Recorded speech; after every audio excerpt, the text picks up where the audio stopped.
কালের বিবর্তনে হারিয়ে যেতে বসেছে গ্রাম বাংলার ঐতিহ্যবাহী সাপের ঝাপান খেলা।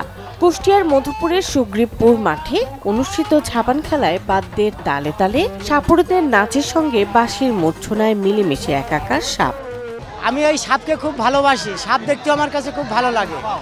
তবে সাপকে আমি খুব স্নেহ করি, খুব ভালোবাসি, কারণ আমার খেলাটা খুব সুন্দর আমার কাছে লাগে। তাই আমি খেলাটা দীর্ঘ 40 বছর খেলাটা আমি খেলে যাচ্ছি দেশ বিদেশে। তবে এই সাপগুলো আমি মানুষের বাড়িঘরের থেকে ধরে আমি রাখি, আমার কাছে কিছু নেই, এখনও সাপ 45টা আছে, বাড়ি পুষছি, টাকার খাদ্য খাবার দিই, কবিতরের বাচ্চা টাচ্চা কিনে খাদ্য দিই। আমাকে দোয়ার দেশে বলে আমরা এই শুক্রপুর গ্রামে আইছি খেলা করতে। এই খেলা করে আমরা দর্শকের আনন্দ দিই, এমন আনন্দ পাই। আমরা আমাদের জন্য দোয়া করবেন, আমরা যেন এই খেলাটা ধরে রাখতে চাই।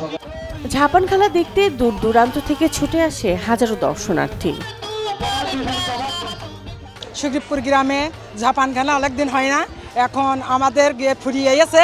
আমরা এখন ঝাপান খেলা খুব সুন্দরভাবে দেখছি, আশা করি আরও যেন এইভাবে দেখতে পারি। এখানে তো মনে হয় কুলিম সাপই বেশি দেখানো হচ্ছে, আর কি অন্য কোনো সাপ এখন আমি দেখি নাই। আমি যেহেতু লেটে আসছি এখানে, তো এখনো এরকম কোনো সাপ আমার চোখে পড়েনি, শুধু কুলিম সাপই চোখে পড়ছে আর কি। হ্যাঁ, ভালো লাগছে, অনেক ভালো লাগছে। সাপ আপনার উঁচা হইতেছে, ফানা ধরতেছে, এইভাবে থাকতেছে যাতে সবল না মারে কিংবা নিচে নামে না যায়, সেই সিস্টেম আর কি। সাপগুলো থাকলে পরে এটা দিকে ভালো লাগতেছে আর কি। ঝাপান খেলা খুব সুন্দর আছে, আমরা অনেকদিন পরে দেখতে পাচ্ছি, অনেক সাপ দেখা যাচ্ছে, আমাদের খুব সুন্দর লাগছে। তবে আয়োজকরা জানান, বিনোদনের পাশাপাশি ঐতিহ্য তুলে ধরতে এমন আয়োজন। গ্রাম বাংলার ঐতিহ্যবাহী সাপ খেলা, এটা আসলে অ্যাভেলেবল আমরা এখন দেখতে পারি না।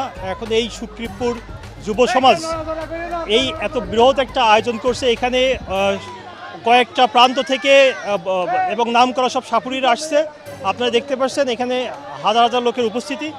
আমি আশা করি এই খেলাটা সারা বাংলায় বেঁচে থাকুক সারা জীবন, কারণ হচ্ছে এটা আমাদের বাংলার ঐতিহ্য। কুষ্টিয়ার মধুপুরে অনুষ্ঠিত এই খেলায় অংশ নেন 6 সাপুড়ে। এতে বিজয়ী হয়েছেন ঝিনাইদহের শৈলকুপার লিটন সাপুড়ে। Desk report, channel 24।